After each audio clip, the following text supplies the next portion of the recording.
চতুর্মুখী আন্দোলনে উত্তাল হয়ে উঠেছে চট্টগ্রাম বিশ্ববিদ্যালয় ক্যাম্পাস। রোববার দুপুর ১টার দিকে প্রশাসনের পদত্যাগের দাবিতে বিক্ষোভ মিছিল ও মানববন্ধন করে শাখা ছাত্রদলের নেতাকর্মীরা।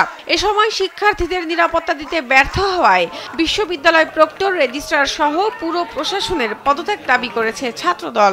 যে প্রশাসন তার শিক্ষার্থীদের স্থানীয় সন্ত্রাসীদের হাত থেকে রক্ষা করতে পারে না, বরঞ্চ হামলার দিকে ঠেলে দেয়, এবং যে প্রশাসনের দায়িত্ববান ব্যক্তিরা নারীদের নিয়ে কটু কথা বলে, বিদ্বেষ ছড়ায়, এই প্রশাসনের আমরা পদত্যাগ দাবি করছি। এর আগে বৃহস্পতিবার সন্ধ্যায় একই দাবিতে মশাল মিছিল করে শাখা ছাত্রদল। এ সময় শিক্ষার্থীদের সঙ্গে স্থানীয়দের সংঘর্ষের দায় নিয়ে দ্রুততম সময়ের মধ্যে পদত্যাগের দাবি জানান নেতারা। এদিকে রোববার দুপুরে প্রক্টোরিয়াল বডির পদত্যাগ সহ ৭ দফা দাবিতে অধিকার সচেতন শিক্ষার্থীবৃন্দের ব্যানারে ফের বিক্ষোভ কর্মসূচি করেছে বামপন্থী কিছু সংগঠন।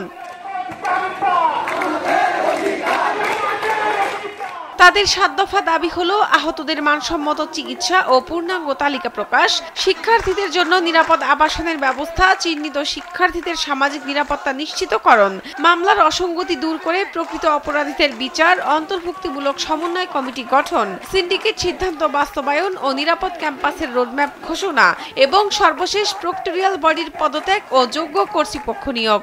আমরা গত ৩ দিন যাবৎ অধিকার সচেতন শিক্ষার্থীবৃন্দের ব্যানারে আন্দোলন করে যাচ্ছি ৭ দফা দাবিতে, এবং ৭ দফা দাবির অন্যতম দাবি হলো এই অযোগ্য এবং অথর্ব প্রক্টোরিয়াল বডি পদত্যাগ।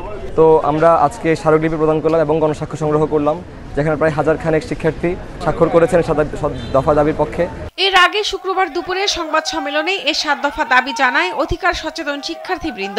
পরদিন শনিবার বিকেলে নিয়োগ বাণিজ্যের অভিযোগ তুলে বিশ্ববিদ্যালয়ের ডক্টর এ.আর. মল্লিক ভবনের নাম পরিবর্তন করে নিয়োগ বাণিজ্যের জমিদার ভবন নামকরণ করেন তারা। এদিন সন্ধ্যায় একই দাবিতে মশাল মিছিল নিয়ে প্রক্টর অফিসের সামনে বিক্ষোভ করেন শিক্ষার্থীরা।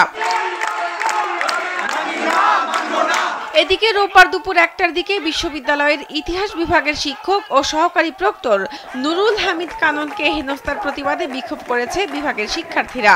এ ঘটনার যথোপযুক্ত বিচার দাবি করেন তারা।